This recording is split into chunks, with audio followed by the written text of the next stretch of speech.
Hi, everyone. I have Benjamin here with me today from the Anderson System YouTube channel. Ben reached out to me after watching the interview that I did recently on DID because he himself has DID. And he has a YouTube channel where it's very fascinating channel, actually, very creative, very interesting. So go and check it out, called the Anderson System. I will leave a link below to Ben's channel. But Ben had some things that he wanted to share with everyone about living with DID, misconceptions of DID, and just general information. So hi, Ben. How you doing? Welcome to the channel. I'm really pleased that you reached out to me. And when I looked at your channel, Ben, I was just blown away, to be honest. Thank you. By a lot of different things. So the creativity is off the scale. It's really incredible. Yeah, we love to create. Our system has, especially when it comes to music and making music videos and stuff like that, and just expressing ourselves and what we feel. That's definitely something we want to put into our channel to just show that we express our trauma through art. Yeah, I mean, it's just, I don't know. It's sort of yes, you do, like Kim Noble. I guess you know who Kim Noble is. Have you heard of Kim Noble? No, actually, I never heard of Kim Noble. Okay, so Kim Noble is an English woman. She's from the UK, and she was the first person I ever interviewed for this channel. Oh, okay. Yeah, so you can go back and check her interview. Yeah, I will check that out. Yeah. Yeah. So Kim is an artist, and she has DID, and she's not co-conscious. Oh, wow. Yeah. And so she has painted incredible paintings. And I'm not sure how many of her altars paint. I can't remember how many paint, but there's a significant amount of her altars paint. And they have completely different styles, completely different approaches to art. Incredible. And she's been on Oprah and all sorts of different things, you know. Oh, cool. Social media and so on. And yeah, so check Kim out. She's great. We went to actually visit Kim because she's in the UK when we did the Oh, gotcha. so she's lovely. I think you'd be interested to see her work as well, because she expresses her trauma. She's healing her trauma through her art as well. Yeah. Yeah, art is a very good outlet for it. Yeah, we agree with that totally. Yeah. And it's an interesting thing, isn't it? Because DID itself is a creative defense mechanism. Yes, hugely creative. How the brain figures out how to do that in the whole idea of what is consciousness. Like we can go into detail about that's a whole nother metaphysical thing I'm totally into. Like, you know. So yeah, it's definitely huge. Yeah. Yeah, so that in itself, yeah, is fascinating. For example, with Kim, and I'm just wondering if this applies to you as well. With Kim, because she's not co-conscious, she says that she will do a painting. She might get up in the night and a certain altar gets up in the night and does a painting. Then she goes to bed, and Kim wakes up and the painting's in her art room. She didn't know anything about it. Right. Yeah, when it comes to oh, sorry about that. Go ahead. I was just wondering about you with your DID. Are you co-conscious? It depends on the altar, because we're going through therapy. So some altars are more advanced than others. Some altars I can be co-conscious with, and other altars I am not so much so as, you know, I'm trying to work on that aspect of communication with them. So it can go both ways. Sometimes the amnesia barrier is high, sometimes a low. Depends on how much work we have done before therapy. Do you find that you've been surprised by the creative abilities of different altars? Yes, indeed. Very, very surprised by the creativity of different authors. Especially Rachel. She's one of our trauma holders, our main trauma holder, and she does a lot of she does some music, but she does a lot of poetry. And so some stuff she has we have a blog, and so sometimes she'll just like write some stuff that I never saw before and heard before, and I'm like, whoa, that's pretty deep stuff. And I share with my therapist. I'm like, look at what she wrote, and it gives them a more of an idea of what's going on inside of us as well, because of the stuff she says. I'm like, I didn't know we had that experience. Yes, yeah, it's incredible, isn't it? Really, I've Yeah, watched Rachel, so yeah, I've looked at her and seen some of the music, and she also created like a kind of avatar for herself. yes, she did that. Yes, Yeah.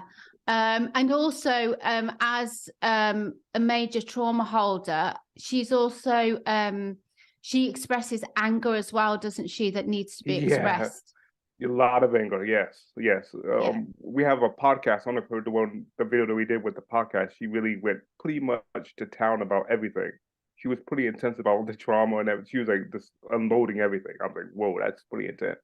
Yeah. Yeah, Yeah. I mean, yeah, I think the thing is, at the end of the day, with trauma, it's one of those things that I think it scares people a lot. The anger, the understandable anger. If somebody's been traumatized, there's going to be anger. There's going to exactly. be outrage, isn't there?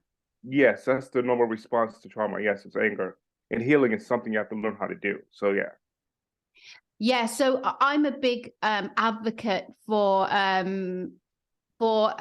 creative and healthy angering, finding ways to be able to release that energy or move that energy through without, exactly. in creative ways, that non-destructive.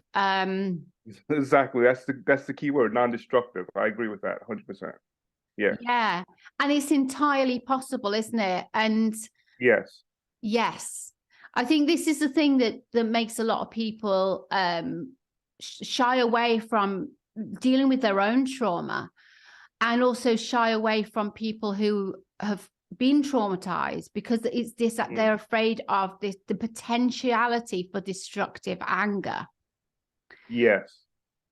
But anger We itself, we had we had spouts of that in our past. We had like spouts of destructive anger and yeah. almost trying to commit suicide and different things. So we had that in our past. But we kind of learned how that's not really a productive way to deal with our anger. So we decided to do more of more art way of doing it. And also, spirituality has helped us out too, tremendously understanding of who we are and what's going on. That's really really interesting and so important. I noticed that you got on your channel Mystic, and there's like a mystical music video on there. Yeah, yeah, we're really into mysticism and understanding the nature of consciousness and understanding just the different dimensions of consciousness. Like, what is consciousness? Like, and because a little bit about our past, like before we understood we had DID, well, we used to do a lot of readings and stuff like that, psychic readings and channeling and stuff like that. But then we learned actually channeling actually helped us actually learn to communicate better as authors, because channeling Okay. really helped us out. That's so interesting. Okay, so before you had the diagnosis, you were doing psychic readings. Yes, I was doing psychic readings, I was doing channeling and everything else.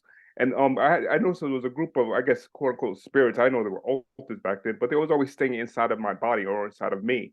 And I didn't understand what was going on. And I thought, well, what's the deal? Maybe they're just my spirit guides, so they're staying with me.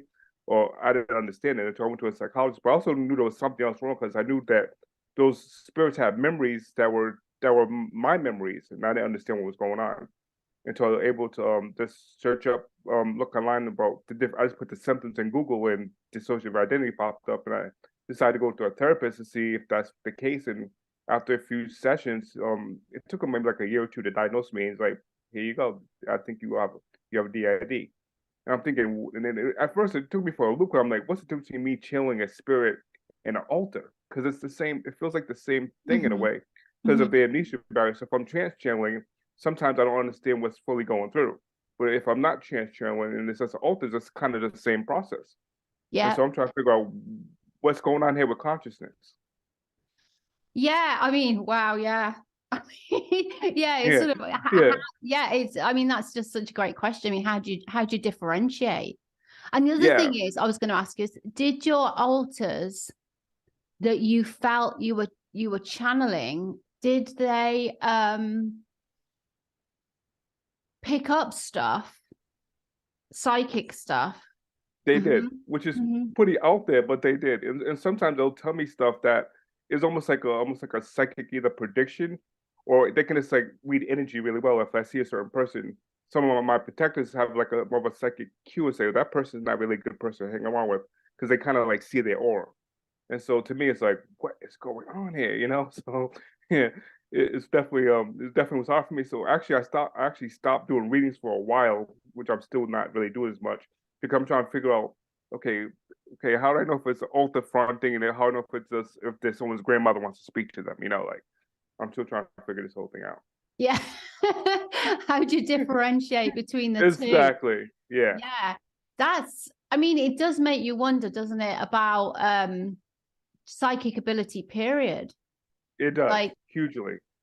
is this sort of where it kind of comes from in a way? Exactly. Because of the nature of trauma itself, because you're put under such extreme duress, and we Mm. have a natural you know um ability, a natural desire to want to survive, and if you're put Mm. under immense pressure, it sort of makes sense that your brain would kind of blast into other areas to Yes. try to survive under that pressure. Do you know what I Yes. mean? I know Yeah. exactly what you mean. Yeah, and somehow the trauma when they did that, because after the event, I think the event happened to us like when we were about 4 or 5, and after that time of like 4 or 5 that we had that event, we call it the event. We only that's the way we can actually understand it. Is that after that happened to us, we started to see stuff. We started to see either angels or auras and different things, and there was a group of I guess entities or altars, which we know now are altars were were born, I guess. And so it was really, really wild. So we didn't know what was going on. And so I got really involved in the metaphysics at around the age of 10 to 12. And then I just started studying that. Yeah, trying to find answers. Yeah. Because Yeah. there was no, because I was also, my parents are also very religious. And so I got a lot of religious trauma because they're very hardcore Christian. And when it came to my trauma, that's the reason why. It's because my grandfather, who was a leader in the church, and he's the one that basically did some sexual stuff, which is pretty bad to me, and that's what caused the DID. And so that was hard for me because religion and spirituality was at first it was like connected to us, but then it got separated a little bit after that because I started to see and hear things in church and stuff like that that no one else could see or hear. Right. Okay. And did that lead to were you kind of ostracized because of that? Were they saying that you're Yeah. possessed? Yes, actually, yes, actually, that's what a pastor told me. He says he thought I was possessed by a demon, and so he did exorcism, and nothing happened. Wow. I And mean, that definitely ruined us for a lot of years, hugely. My ultimates thought they were evil, and I thought I was. It was horrible. that is just so awful.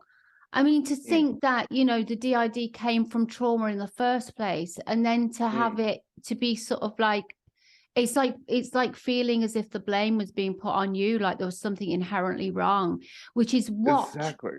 yeah, which I mean, that's what trauma makes people feel like in the first place, isn't it? Mm, That's the kind of yeah, belief that yeah, people. we felt like shit. Basically, we just like, okay, what's the purpose of living anymore? If God hates us, we might as well hate ourselves. And the whole idea of God being a dad and a male figure, that kind of scared us too. So that explains why most of our altars are female because we have a really fear of male authority. And Right. so I discovered that too as well. Okay. Yeah. Yeah, that makes sense. So really, in a sense, this whole kind of idea that people who are really showing symptoms of dissociative, Mm, DID, are being labeled in churches as being possessed. I mean, Exactly. that's something that needs to be, that's a myth that needs to be busted. Exactly. I'm like, they don't believe in science. It really blows me away. Yeah. Like, really, like, yeah. And so I don't know how many times the pastor had to pray for me to get this demon out or whatever, but it never happened. And so, yeah, it was pretty traumatizing. Yeah. I mean, the other thing is the idea that I mean, it's one thing if somebody is doing something, that is destructive, but Right. yeah, and even then, a lot of times, they need healing. They just need healing. Yes. Healing and love. Like, that's what Jesus taught, really. It's like Yeah. healing and love. And Yes. I'm like, you guys not been doing what Jesus taught. It's kind of wild to me, you know? Yeah. And hypocritical. Mhm. Yes. Yes. You understand. Yes, It's indeed. hypocritical, isn't it? Yeah. Okay. Yes. So you've been on quite a journey, haven't you? Yes, it's been very quite a journey, yes. And it actually was a spiritual community that gave us more healing than the religious community, because the religious community just thought this was something that was not, where the spiritual community kind of embraced it. They didn't really say it was, they know, and I guess some people I knew didn't know it was DID. They just thought I was just a channeler. And so, and I don't know the difference anymore of it, because, I have friends who trans channel and channel in groups and stuff, because I'm part of a Reiki group. And so, but for some reason, I that kind of made more sense to me of the channeling and of just, consciousness itself versus the whole idea that you're evil and the devil is kind of possess your soul kind of thing. So Yeah, absolutely. Yeah. Interestingly, I've looked at quite a few channelers myself and just thought, yeah, yeah, exactly. the same thing as you, just thinking, oh, okay, you're channeling this person. Are you really? Or are Yeah, they an exactly. altar? Are they an Exactly. altar? That's a good question, because we always ask that question, because sometimes we'll see a channel on YouTube and we're thinking, nah, that doesn't seem more like DID, but sometimes we can tell that's not really, you know, yeah, well, sometimes we can feel that it could be maybe DID with them, but we're not sure. But we don't understand either the difference between, again, a spirit or a channel. We kind of call ourselves a soul and many souls in one body. That's kind of how we describe ourselves. Yeah, that's actually, I really like that. That's cool. I like that. Yeah.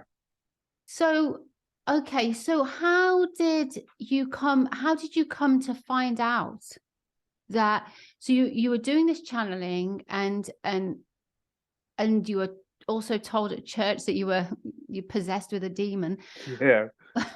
So was it Googling? Were you just wondering, thinking, what is this? And Yes, I just Googled it because I was wondering what's going on. Because even during the sessions I have with clients, an altar would front, and they would not really give that person information they were looking for. It was all about me, and I'm thinking, why am I chilling about me? It's kind of weird. And so at that point, I had to look up and say, there's something else going on here.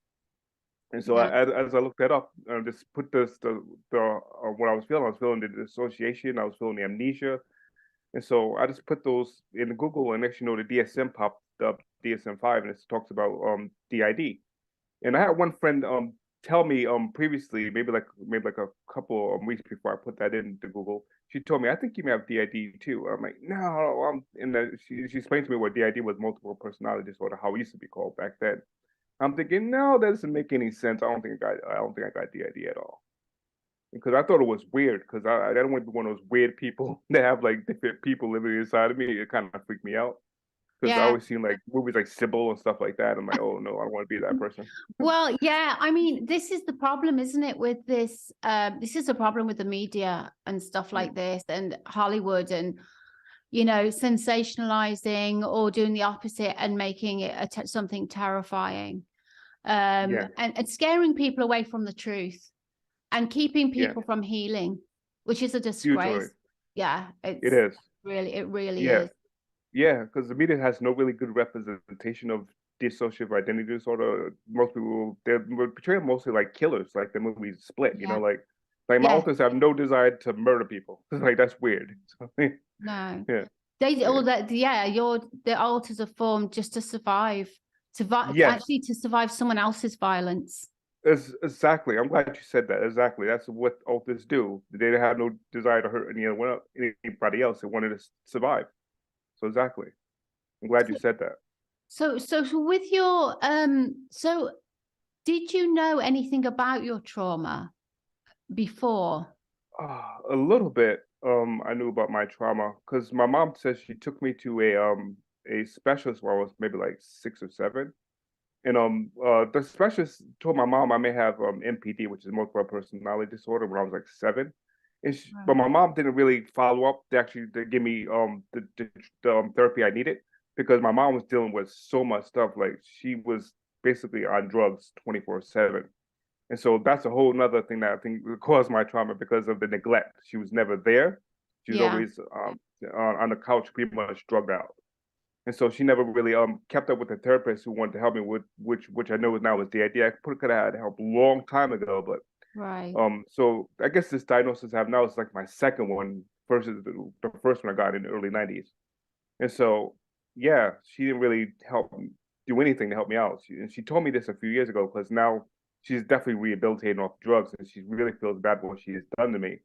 But yeah, so she didn't really help me out too much because not only did my grandfather did something evil to me, so also my uncle did something to kind of a similar thing. And she told me about that one. I didn't know about that part, but she told me about that one. Right. Yeah, because so often this is multi-generational, isn't it? These goes back. Yes. Mm, Yes, and the fact that my mother was on drugs and most of my aunts and uncles were also on drugs too, just totally out of it. I'm thinking there must have been something my grandfather was doing. So yes, definitely, trauma is definitely generational. I definitely agree with that, and no. I definitely want to stop the cycle because I have a son. I want him not to deal with that same cycle because energy can go in that way, and so you got to definitely stop the cycle of that energy. Yeah, and that takes a tough person Yeah, yeah, it because definitely does. it does, because that person has to be willing to deal with the trauma, deal with it and heal it. Yeah. Yes, exactly. And Yeah. I think a lot of people in my family didn't want to deal with the trauma, and so just became chronic, and no one actually got healed from it. And so I'm Yeah. like, it can start with me if I choose to do it, and I do choose to do it. Like you got to make a choice to say, no, what, enough is enough, and stop the trauma. Yeah. Well, that's amazing that you're doing that and that you've made that Yeah, choice. So, yeah. respect, a huge amount of respect to you for that. Thank you. Yeah. And for Yeah, getting through it in the first place. yeah. And I also think my authors, because sometimes I get really mad at them because they may do things that are like, I'm like, that's just why you do that? That makes no sense. Or like sometimes one of our persecutors, Kevin, he'll come out and he'll like he's not a jerk per se. He actually got better. He used to be a real asshole, but he's not anymore. He's more like kind of like he's like my asshole. Like he's like really like my friend now. Like I can't describe him, but he's a lot better person. So Yeah. yeah.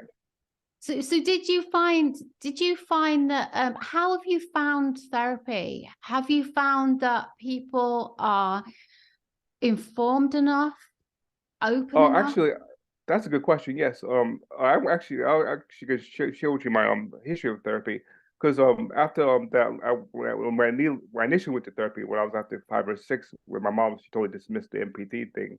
I went to therapy again, and I was actually in college. And the interesting thing, I was actually in seminary, Bible college, because I actually was wanted to be a pastor for some reason. I don't know why, but I was really religious back then, extremely. And so I went to a Christian college, and I went to a Christian therapist because I was just dealing with a lot of depression and a lot of stuff. And I told her that I have these people that are living inside my head and I want to know what's going on. And she says, I think you're possessed, blah blah. And she's a therapist. And so I got really, really like, okay, no more therapy. If she thinks I'm possessed and I'm gonna have the devil inside of me. Because I thought she would be more open, but the Christian therapist was not open at all. So I just decided not to go to therapy at all for like maybe like 10 years, maybe 15. I was like, I'm not doing this crap anymore. Then I met another therapist, which I have now, which my friend suggested me to go to that person, and he's amazing. He didn't actually know much about DID. He says in school they only had like one chapter or less about DID, and they kind of skipped through it. So he says he's learning from me. He says I'm a teacher about how DID works. That's really cool.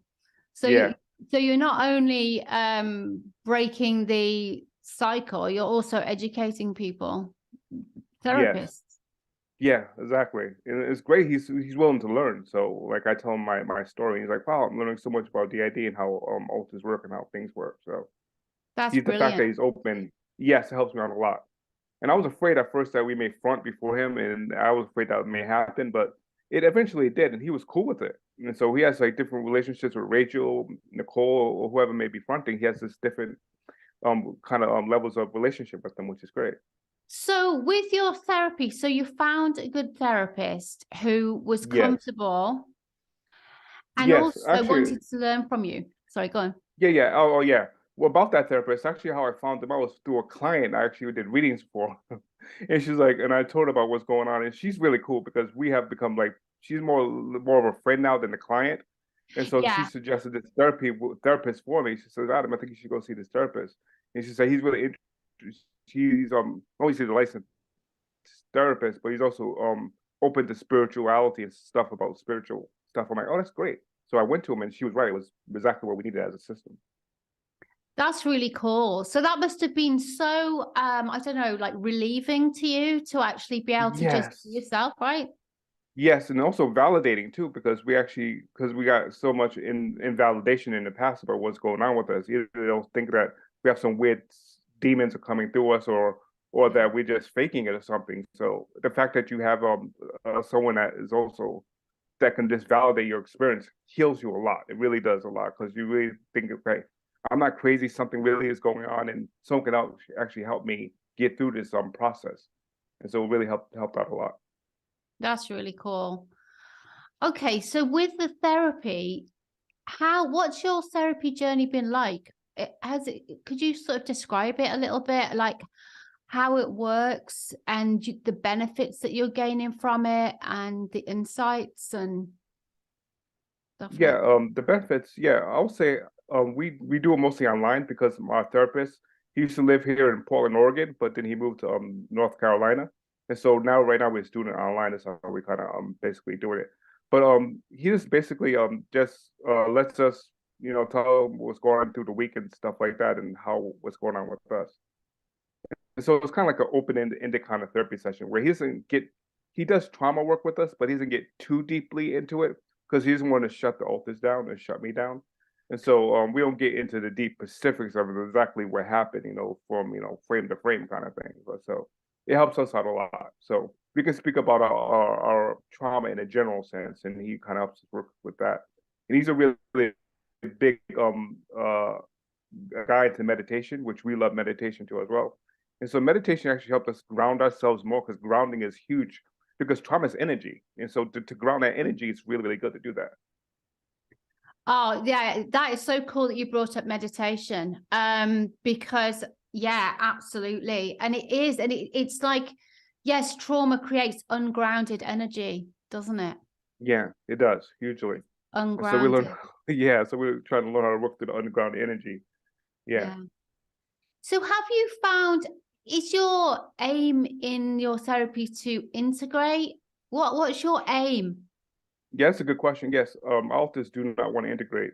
We decided that we want to be more of a functional multiplicity kind of system because we feel that it is much more a route because we all have our own individualities. Like, me, I'm one of the authors, I'm one of the gatekeepers in the system, and I don't want to go anywhere. So I told Adam, I said, dude, I'm not going anywhere. I want to stay right here. And he agrees. And he's like, yeah, I definitely agree. He definitely agrees with that. So yeah. Yeah, because that's sort of quite an a question, isn't it, for people? I think because I've done quite a few interviews with people with DID on this channel. Mm. Okay, and people have taken different routes to healing. And one lady integrated. Oh wow. Or she decided to go that route. She just did that Oh route yeah. of Oh yeah. Each person has their own route they need to take. yeah, exactly. But more often I've come across people who don't want to. They are very comfortable and they're happy with how Mm. they are. One Yes. thing, Same here. yeah. So something which is very understandable because of the unique different identities. It makes sense to Yes. me. Yeah, that makes Yeah. sense to me. Yeah. Yeah. Yeah, So because each author has their own backstory and stuff like that. And so with that, I was actually looking into past lives. Actually, I was thinking, well, what's the deal here? Like, why they all have their own different stories? It's interesting. So yeah. So I was looking at all kinds of different kind of stuff because no one really had a solid answer to what's going on here. Not even psychology, they're seeing their brain splits, but that's about it. So it was like, you know, I'm really glad you brought that up too, past lives, because I yeah, think, I mean, from my own experience, I I had a trauma memory come up, and initially I thought it was a past mm, life memory because it was so yeah, outrageous. Because it was so yeah, outrageous, it was so crazy, it was so yeah. outrageous. I It was like totally from understand it. another, world almost. So Yes, I understand that. yeah. So initially I thought it was a past life, and I sort of laughed at myself like down the road a little bit. I mean, understanding why I would have thought it was a past life, but it made me think a lot about the whole past lives thing, and how much of these past lives are actually trauma memories for people, but they think it's a past Yes, life, right? I can see that. I can definitely see that. Yes. Yeah. And also it's interesting because now scientists are talk about how genetics can hold trauma memories. So I read that on Google. I'm like, wow, that's interesting that your genetics itself can have that trauma from way back then. So in a way, it could be a past life, but maybe it's your grandfather or someone else that's beyond this back then. Kind of interesting that how Yeah. genetics and trauma work. Yeah, it is. It's fascinating, isn't it? There's so Yeah, much that we don't know, but I think one of the reasons that I was so keen to have you on is, well, firstly, because you're a guy, actually. yeah, Well, I'm a dude. Yeah, you yeah. Some of fronting us are. today as a Yeah, guy, yeah, yes. yeah. And Nicole says, "Thank you very much for saying that." One of my sorry, authors, she spoke in my head. One of my authors, Nicole, she just spoke in my head, and she says, "Thank you for saying that." it's just She's sticking up welcome. for her. Yeah, Yeah. But yeah, so a lot of times, with guys, I think that society makes it more difficult for them to talk about trauma. I think especially hugely. sexual trauma. Yes, Mm. especially that. Yeah, because Mm. as a man, you feel like you've been emasculated in a way if we talk about trauma. Because I don't know, for some reason it feels weird as a guy to do it. I guess it could be male ego, or it can be even society that puts it on men to saying you're strong enough. You don't have to talk about this stuff. And almost like they make you feel like, oh, you must be a girl if you talk about your trauma, but it's kind of dumb. And so yes, as a guy, men have trauma too. So yeah, Yeah, they do. And the other thing is, I think, I mean, well, I don't think I know from working through my own trauma as well, that it takes a lot of guts to do that. I mean, yeah, if you want to talk about strength, the strength is in facing the trauma, not from running, not from the whole boys don't cry, pushing it down. That's much yes. easier I'm in glad you one said way. that. Yes, Mm. you summed it up perfectly. The whole idea of boys don't cry. And I remember how many times I got like spanked or hit because I cried. My dad used to tell me, "Stop crying, stop crying." And it's interesting because when I see that memory, I see myself as a female, and it must have been one of my oldest fronting, and she was crying. But the fact that like the whole idea that men don't cry is stupid because crying is a good emotion. There's no bad emotion. Emotion is something you experience, it's something you feel, and with that emotion, you release that. It's good. It's because it's energy. But Yeah. yeah, for so long we kind of had like our emotions stuffed up, and it wasn't really healthy. Absolutely. And my mom used to say, "I'll give you something to cry for." Oh, I had that saying. So, oh my gosh, yes, yeah, I exactly. mean, what a ridiculous thing to say to a crying child. They're already crying. It's just Yeah, ridiculous, and it's sad. And I sort of feel, sad for people, because that in saying that, they're also shaming and repressing their own child and their own yes, emotions. yeah. But kind of way, like our system, we've been thinking that that vibration of that is changing. I think people are waking up more and more, and they realize that you don't supposed to do that. And I think hopefully when people wake up more and more, that the next generation will not have to deal with that crap that we dealt with. That they realize that you don't raise a kid that way. And No, so you hopefully don't. so we have like hope that at least the vibration of humanity will actually will increase in that, you know, we won't have that same kind of mentality, right? Because that old mentality is very destructive, very destructive. Yes, it is. And it's the express opposite of what we need. We need to be raising our children Yes, with love. We need to be yes, raising our kids with validation, with kindness. And we need exactly. to be raising our boys. I mean, I've got a son, and um, you know, I've raised him to own his emotions, to Yes, own them, yes, and allow exactly. them to come through and give him the wisdom, because emotions are messengers and they give us messages, they Usually, give us wisdom. yes. Yeah, and especially if men like they ignore their emotions and they can take it out on their spouse or their kids or whatever. And so that's what happens with oppressed emotions, that you actually will release them, but it won't be in a good way of releasing them. Yeah. Yeah. So how has your kind of so you've gone from being religious when you were younger, probably having that imposed on you. Was Yes, it that's why imposed? I had it. Yeah. Yeah. Hugely imposed on me. Yeah. Yes. That's why I Yeah. went to Bible college. I wouldn't have gone to Bible college if that was not imposed on me because I grew up in a religious family. So yeah. Yeah. And I just want to say I'm not in saying any of this having to go at anybody who's religious out there, anybody who's Christian, nothing like that. But there are certain sects of that, or you know, the way people interpret things that Yeah, can we were be, very fundamental. That's, yes, not every Christian is fundamentalism. fundamental, but we were very fundamental. Yeah. Yeah, yeah. That's a small group of Christians. Not every Christian is fundamental. So yeah. That's it, exactly. Yes. Yeah. And interestingly, actually, my parents are very fundamentalist too.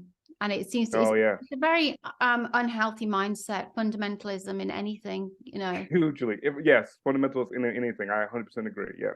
it's very unhealthy. So you found your way to spirituality.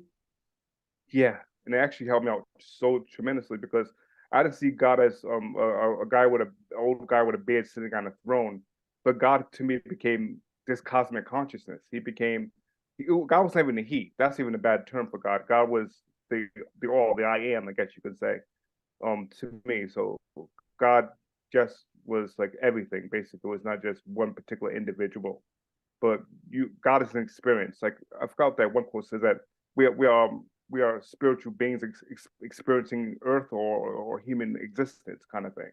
And so Yes. God became that to me, and not just a little God they taught me in church, where he's like always angry, always mean, always wants to judge you for everything. That also was harmful too.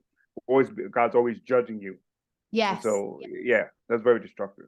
Yeah, that just makes you afraid. It makes you Yes, afraid of, fair. yeah. Yeah. So with your spirituality, have you had any kind of like really spiritual experiences that have kind of Yeah, I have yeah. Yeah, it has really great experiences. I remember the first one I had was actually astral projection. I was laying on my floor, took a nap, and next you know, boom, I'm outside of my body. I'm looking at my body from the ceiling down. I'm like, oh man, that's me. And while I was looking at my body, almost like I didn't have no desire to go back into it. I was like, what's the purpose of going back into it?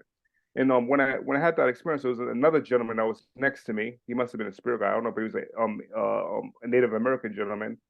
He says, "You want to discover more about who you are and your destiny." That's what he told me. And from there, I remember just flying like I don't know, like the speed of light. That's what I felt like through these tunnels. And next, you know, I found myself back in my body again. And when I went in my body, I felt the jolt and these vibrations that came from my crown chakra all the way down to my foot. And I was like I was like just vibrating. And I went, "Whoa, what's that?" You know, like it totally freaked me out. And so that was like one of my first experiences with something supernatural. And so that really put an impression on me that there's something greater. And actually, it caused me to even question religion. I'm thinking, well, I didn't go to hell. I didn't go to heaven per se. What's going on here? You know, so I question that, you know. So when did that experience? That sounds like what they call like a Kundalini type Oh, experience. yeah. Yeah, that's all kind of Kundalini. experience. Yeah, that happened to me. I think I was maybe in my 20s. Because right now I'm 44. And so, at least the body's age. And so, yeah, that happened to me in probably 23, 24. Yeah. And that definitely shook me. It rocked my world. I'm like, what in the world is that? And I don't know who the old ancient Native American gentleman was, but it was really cool. Like, okay, I'm like, you're gonna show me different things. And from there, it's interesting because I have a one headmate, one altar. His name is Eli, and he talks that same way. He's a very highly spiritual teacher, like really high level teacher. He almost like when I talk to him, it's like talking to Buddha. So it's pretty cool. Right. So do you sort of see him as like a kind of a higher self, or like your highest intuition, your highest Yeah, consciousness? definitely. I see more of like a higher self, a higher intuition. Yeah, because the other headmates, they do have aspects of different spiritual. I have one headmate that's a complete atheist. I don't believe nothing spiritual. We try to work with him, trying to tell him, hey, there's something deeper out there. But yeah. But Eli is definitely more of the spiritual kind of guy. He's more like I guess you call him the symptom chaplain. He's like the chaplain of the whole system. So yeah. Right. Okay. So when you need some wise counsel, you go and speak to Yeah, him. I talked to Eli. Yeah, and he'll Yeah. tell me stuff. Yeah, and he'll tell me some really deep, insightful stuff about me and what's going on in the nature of consciousness. And he talks to me about parallel universes. He talks to me all kinds of stuff. And then, because I asked him, asked one of my alters, basically a lot of them, I says, "Where do you guys come from?" And they told me they said they are alien technology, which I was like, "What? What in the world is alien technology?" And that brought me to a whole nother like, okay, I don't know what's going on here. I don't know what you guys mean by you guys are alien technology, but it's weird. So I'll put that out there. It was kind of out there, but Okay. I must say I do believe in that stuff, but I'm thinking it's out there. Like, okay, what's going on? Because I had a Yeah. few experiences of me feeling like I was like sucked out of my body, going to different dimensions. So I don't know what's going on. So Yeah. I've decided, yeah. I suppose it kind of experiences like that are well, yeah, they just make you question everything, don't they? Yes, question the nature of reality, the nature of being human. Like, who are we as humans, and where are we going to go? Because we talked earlier about the whole old vibration of this growing up in the trauma, and that's the old stuff. But I think that we're going to go into I guess you can call it a new age or a new understanding of consciousness and who we are as humans. I think that some people are not going to evolve. Some people are just going to stay the way they are. They're not going to evolve, and others are going to evolve. And so I can see evolution in some scale it's going to happen, and I believe it will happen. But humanity has to say yes to the evolution of that consciousness, and not just because it's not just going to happen. We got to actually have an agreement with the universe to do it. Yeah. Yeah. Okay. I mean, so what do you think? So here's a weird question, but I think you'll be up for it. My life is weird, so go ahead. Okay. So do you feel it's actually a controversial question as well, but do you feel like your experience, your trauma experience, and how you responded to it is a kind of like has kind of, I don't know, pushed you forward in evolution quickly, accelerated your evolution? Yes, yes, I feel that it definitely pushed me forward and definitely quicker. Yeah, because Yeah. almost like in a way, when the trauma happened, because I always go backwards and forwards in this. Like I was thinking, well, since I'm a plural individual, I have many people living inside of me. Was I born that way, and that trauma triggered that? When I got the trauma, this turned that thing on, and I'm able to experience that in a much more, I guess, real way. And so but definitely, being plural definitely pushed me light years ahead of where I was before with religion. But somehow trauma did something that caused me to, I guess, awaken in a way, And I Yeah. don't know I how that mean, happened. yeah, I mean, I said it was like a controversial question, obviously, because I just want to say that in no way, shape, or form am I saying Yeah. that, trauma, the kind of trauma that you went through was a good thing. It isn't. Well, no, It's trauma is never good, but no, yeah, I yeah, understand what you're saying. Yeah, but yeah, but almost like that scripture, I think it says in the Bible that whatever's meant for harm or bad, God will turn around for good. And it's kind of like that. Even though it was something bad happened, the universe turned it around for good. yeah. And I'm a firm believer that we have choice.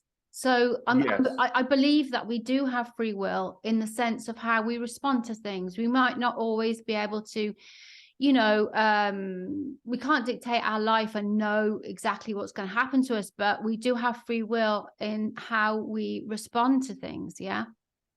Yeah, yeah. Right now I'm a little bit disassociated right now. I'm sorry about that because I feel like another altar wants to pop in, but I don't know who is doing it right now. So I'm trying to Okay. stay put right now as Benjamin, but if I don't, I'm sorry about that.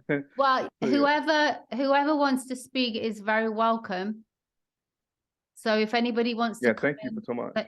they are obviously very welcome. So Yeah, and the hardest part about living with dead DID is almost when you wake up in the morning, you don't know who you are. I think that's the worst thing ever. Is that identity crisis. Sometimes it'll take me like maybe like 20, 30 minutes to figure out who I am. So I'm looking at myself in the mirror, I'm thinking, I don't know who you are. It's almost like you are like everything is not real and you don't know what's going on. Like you're completely disassociated from reality at that point. And so this morning I had to figure out who I was. So I woke up a little bit early because I know I was going to do a meeting with you. I'm thinking, I don't know who I am right now. So you asked me if I'm with Benjamin or with Adam. I'm like, I don't know to tell her. So, yeah. right, okay. Well, I do know some things. I should ask you whether you like peanut butter and jelly. I just watch one of Yes. your videos, and you Yeah. how you figure out who you are, whether you like rap, because Adam doesn't like rap. Is that right? No, he doesn't like rap. But Yeah, Kevin loves rap. Yes. And so, right. yeah, we actually wrote those questions down to figure out who we are. Do we like peanut butter and jelly? What's going on? So, yeah. And so, I actually got the idea from my therapist. He said, I want you to make a checklist of what you like and what you dislike, and you can just narrow down what personality is fronting. That's And really so, cool, actually. That's a really good yeah, idea. yeah. And so we've been using it. So we decided to share it on our YouTube channel about it to help other systems out who are dealing with that same issue. That's So, really yeah, good. Okay, so when you wake up, okay, so you wake up and you don't know who is fronting. correct. Yeah. So then you have to kind of figure out who's fronting. Okay. On your channel, you said a few times that it's very difficult living with DID. It's got a lot of challenges.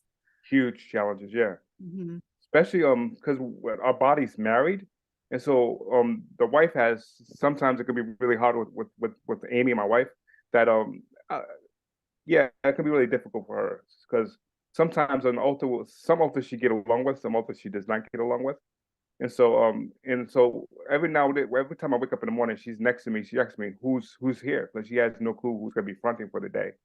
And Right. so it can be so to her it's taking her for a loop too because she's not used to dealing with this. She did have a sister that has borderline personality disorder, so she kind of understands about how personalities can shift and change.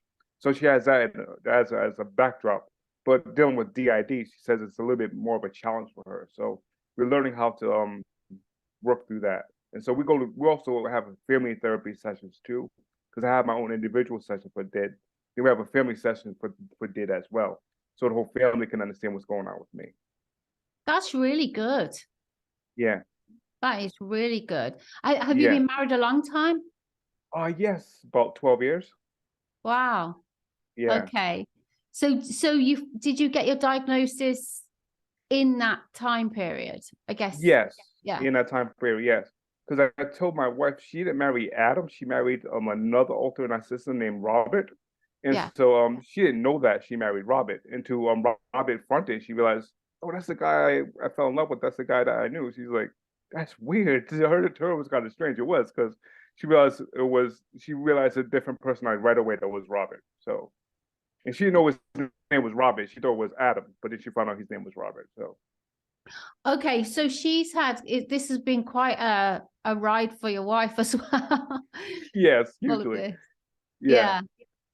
Yeah. So okay, so how do you deal with so you're semi-conscious, aren't you, of different Yeah. alters? Semi. Yeah. Some authors, yeah. Like Nicole was speaking in my head just a few moments ago. So yes, with semi co-conscious, which was good. I'm glad because the amnesia is scary when it happens because sometimes I went on dissociation fugues where an author would take over completely. I don't know where the heck I am.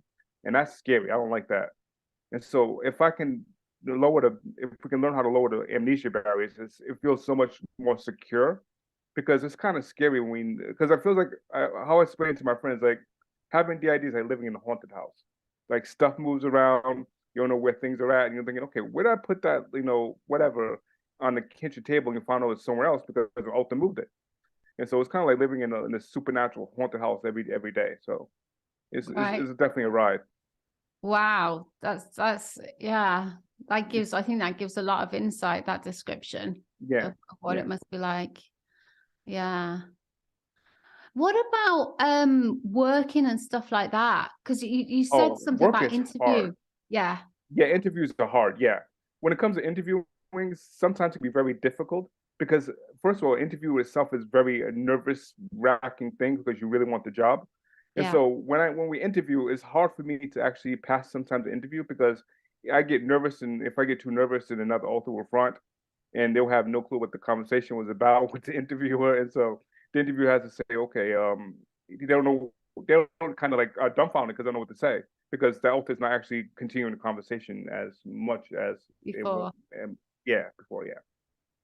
So is there anything that helps you to lower the amnesic barriers? Is there anything that makes it kind of more likely that the barriers will be lower?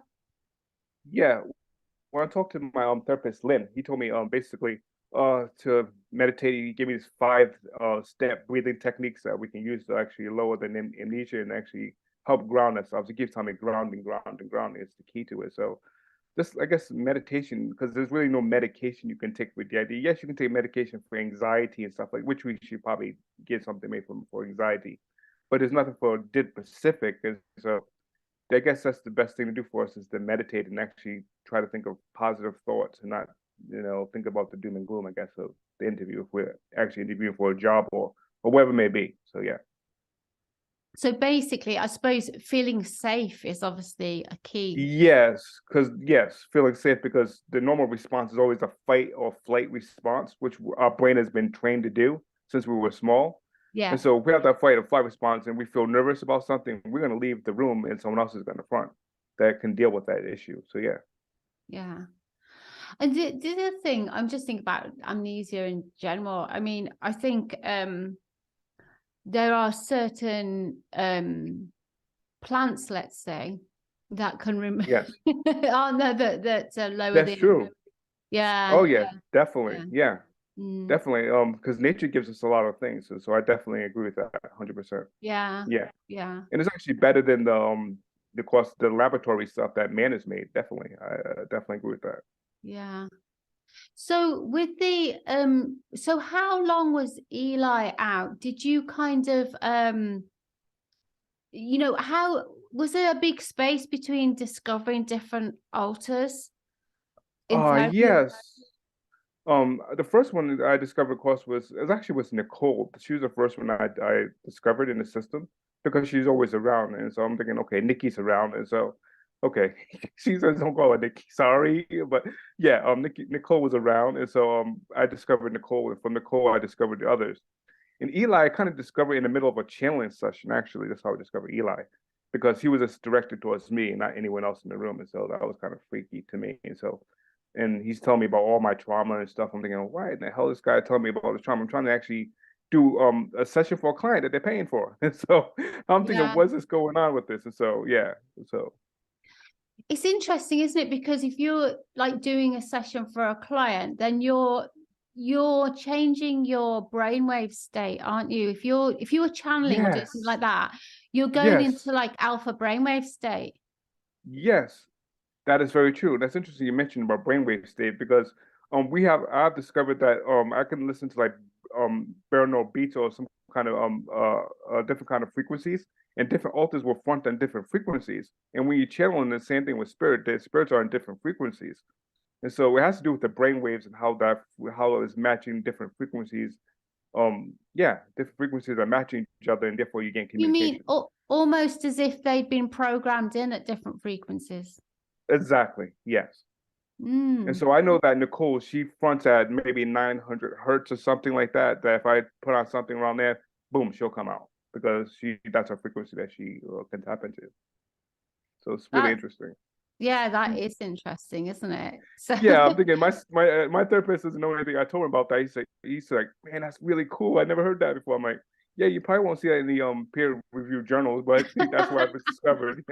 Yeah. no, there's there is a mind control, what's it called? Mind control, like program, healing program called the Silver Method. Oh, I never heard that before. Yeah, online, silvermethod.com, I think it is. And that's all about it gives you a lot of information about, you know, your different brainwave levels, like alpha, beta, delta, theta, gamma, you know, and it gives you different like hypnotic exercises to do and to tune in, teaches you to tune in and come out at will. It's just very interesting. I think you might find that. Definitely. Yeah, definitely interesting. Yeah, because being in DID is basically like being in a hypnotic state. You're actually right about that. And so it has definitely to do with brain frequencies and brain waves are definitely part of it. Absolutely. And I think as well, I know for myself, the reason I looked at this Silver Method is because it's quite similar to something I did myself. I created like a method, a healing method that was you know, sort of based around self-hypnosis. So it's going into that alpha, and the Silver Method very sort of similar. So I think it's sort of I'm just a firm believer that we should be taught this kind of stuff at school, that we need to know more about our minds, our brains, the way they work. And, you know, this should be common knowledge. We should know how our minds work, because otherwise we can't use them optimally. That's true. Yeah, that's very true. Yeah, and the mind is such a big mystery. Yeah, like we're used, you're right. Don't use the mind as much. Yeah, you're right about that. So with manifesting and all this sort of thing, you know, that we need to kind of access different brainwave states to make that happen effectively. Exactly. Yes. Yes. Even with manifestation, absolutely, is you have to tap into a certain frequency, and your brain can harness that energy. It's out there. You just have to It's almost like you have to become a receiver. Yes. And once you become a receiver, you're able to do that.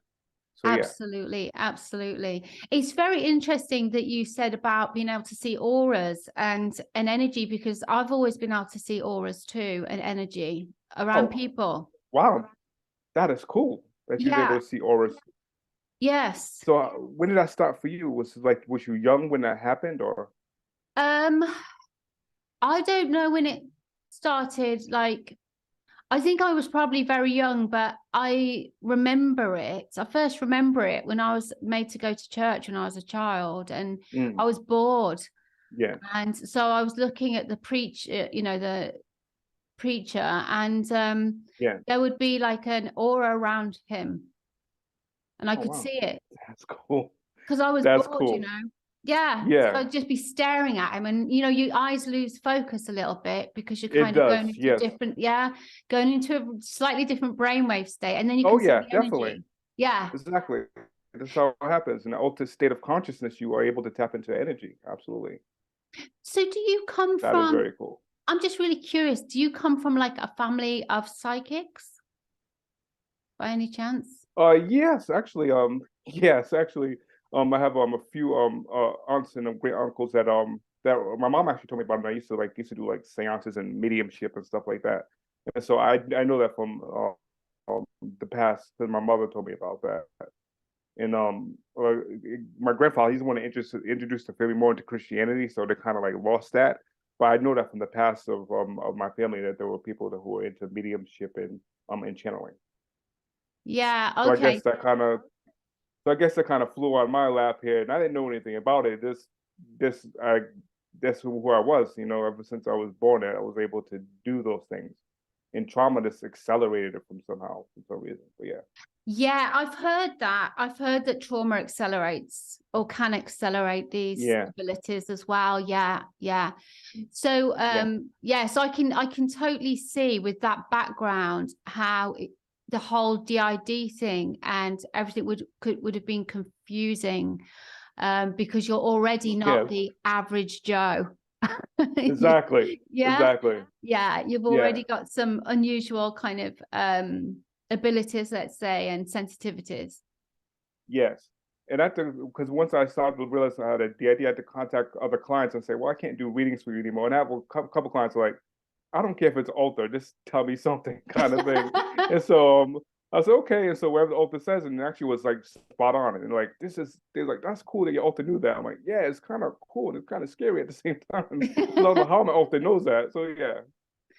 So Yeah, I mean, I think sometimes the scary part of these things can be just that they're unknown and we don't really understand how it works. And that's what scares yes, people. that's Just true. just like fear of the unknown. Exactly. That's exactly what it is. So what do you do? Are you going to make your channel like your job? That's a good. I'm glad you asked that question actually, because we actually was actually discussing I think yesterday, because we have no clue where direction to take the channel. We don't know if we're taking more on a psychology approach or we're taking more on a spiritual approach, and we think more on the paranormal kind of side of it.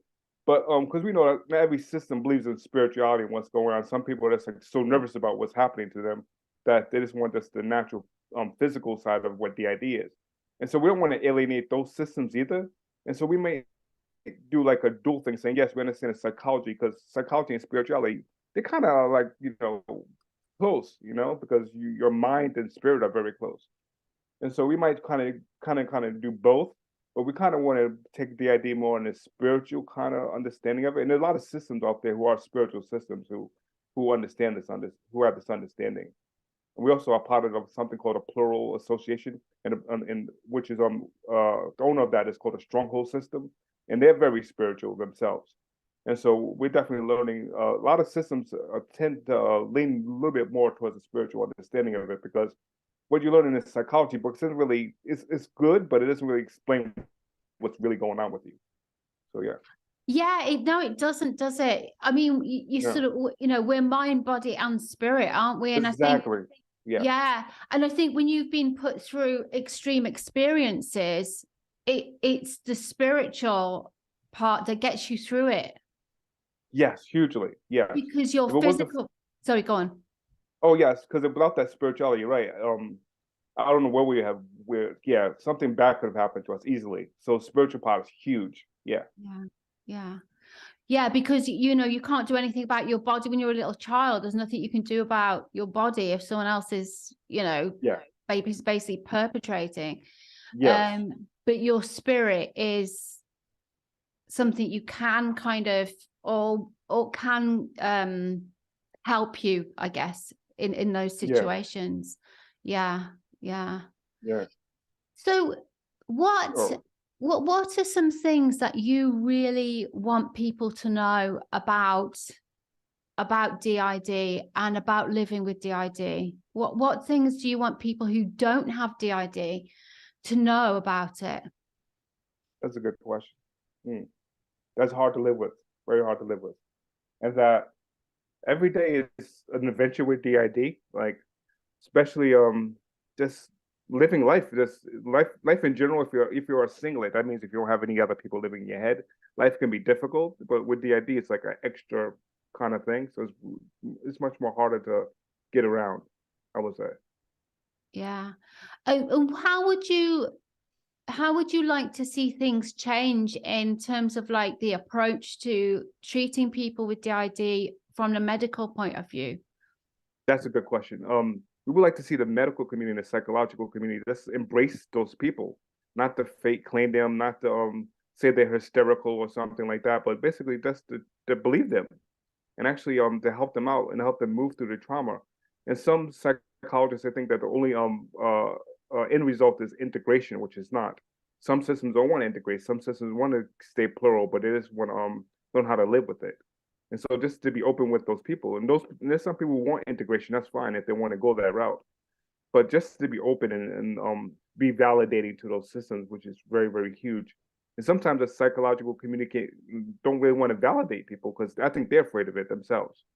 Yeah. And so yeah, so just to be open, it helps out so much because it's a battle to learn how to love yourself. Loving yourself is the hugest battle in the world. Because going to church always told me love God, but what about loving myself? And Mhm. so that's huge. So yeah. Have you found that have you found what things have helped you with that the most? Self-love and Yeah, that's a good question. I would say just, of course, meditation, I would say is number one with that. Because when you go within yourself, you're able to discover a lot of things, you know? And I realized that when I went in myself, it was kind of was like a haunted house with a bunch of cobwebs and different things. And it were, you know, all this stuff I had to work through. So this basically working through your trauma by just meditating and going deep within really helped me out a lot, because I was able to have that different perspective by going within. Like Jesus even said that the kingdom of heaven is within you. So to go within yourself and to find that and discover that kingdom can change your life. so did you find peace within yourself? Have you found peace? Yeah, I would say I found more peace. Yeah, oh, yeah, definitely more peace. Not peace about what happened, but peace of, it's almost like of being. Like I like how Eli says it. He says it's like a state of being. Once you understand how to be, then you can able to ground yourself in that being. Yeah, absolutely. I can really relate to that. I can really relate to Yeah, the grounding aspect of what you're yeah, saying. Yeah, yeah, totally. So, yeah. okay, well, thank you so much for coming on and You're talking. welcome. I could talk to you for a long time. It's been so Yeah, interesting. I'd love to have you yeah, back on again sometime. yeah. We would love to be back on. Yes, Yeah. definitely. And Um, we thank you too, because your channel is a blessing to many other people. How to recognize their trauma, how to move past their trauma, and by, you know, how you give great tips on energy and how to manifest the future you want. Even though your past may not be what you wanted it to be, you have power over your future. And so I love the fact you teach people how to manifest the future they desire, which is powerful. yeah, I think it's just so important that people that we see each other as people, that we stop Exactly. judging, we stop the division, we stop the, you know, especially people who've gone through trauma. It's crazy Yes, it to is crazy. alienate, you know, yeah, and to cause to give people the wrong impression, and that, you know, to kind of almost like vilify it when people have, Yes, it's just, that's the exact word. Yes, exactly. yeah, And it's it's a shame.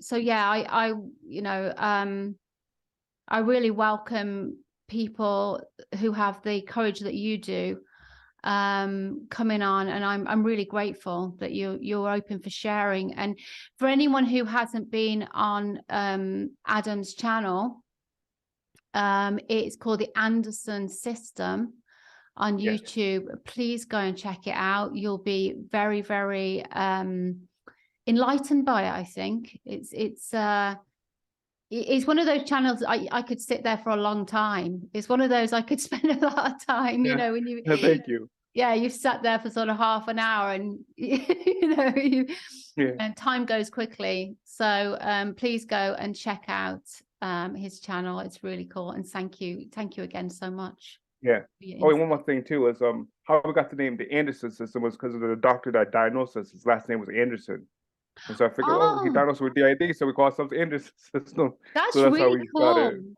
Yeah, It's such a cool name. I love it. The Anderson System. Very yeah. My cool. wife says it sounds like the Matrix. So, and Yeah, I'm like, well, it's kind of like the Matrix. Yeah, it does. It's really yeah, cool. So yeah. yeah, please go and check it out, and thank you. Thank you so much.